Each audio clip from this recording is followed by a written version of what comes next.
With 7, a WBTV investigation digging deeper tonight, seeking to answer your questions about how many people are still missing in the aftermath of Hurricane Helene. Investigative reporter Naomi Coles traveled to Polk County to see for herself why getting an accurate number of missing and dead from the storm has been such a challenge.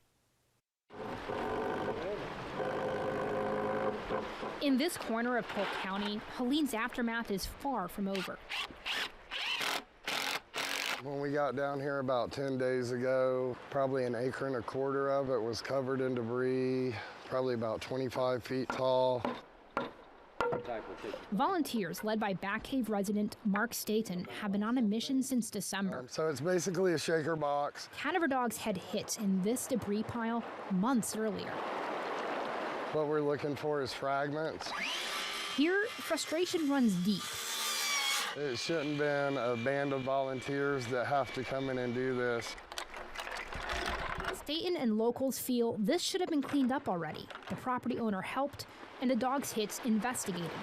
County officials say they tried. We all went out there and we dug the debris pile the dog hit on. We didn't find anything at that time. We wouldn't be doing it unless we found something. And the only thing we found is one tooth that looks to be pretty aged, so we don't even know if it's anything fresh or not. Do you have anyone missing in Polk County? We do not have anyone reported missing to our agency at this time from the county. Law enforcement reports fewer than 10 people still missing after Helene, but some still believe that number to be far higher, although proof of actual names rarely accompanies those claims. In the weeks after Helene, this is Allison. Hey, is this Allison Angel? Thousands will be marked as missing in places like this unofficial online Hurricane Helene People Finder. Yeah, I don't even know how I got on there. Anyone could add a name. Neighbors, coworkers, distant family, and acquaintances, meaning the vast majority of those people were fine, just hadn't been heard from. But their names often did not get cleared. When I called some of the names, they told me they were fine. I was never missing. That's led to online narratives that maintain without evidence that the state's current official count of 104 dead is hundreds off. How is that number calculated? So we pull information from multiple sources.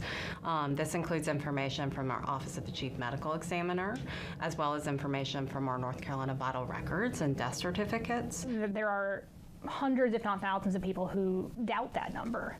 What would you say to that? Well, I think what I can say is that all of our examinations are completed, and our hearts go out to each and every one of those families that have suffered a tragic loss. We really don't have any additional information to support some of the other information that people are stating.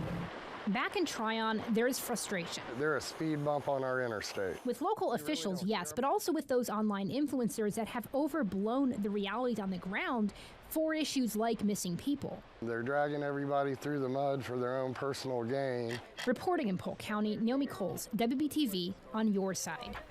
And be sure to tune in Monday at 7 to find out what Naomi heard when she called people still marked as missing on that online list, what those people said in a part 2 you do not want to miss.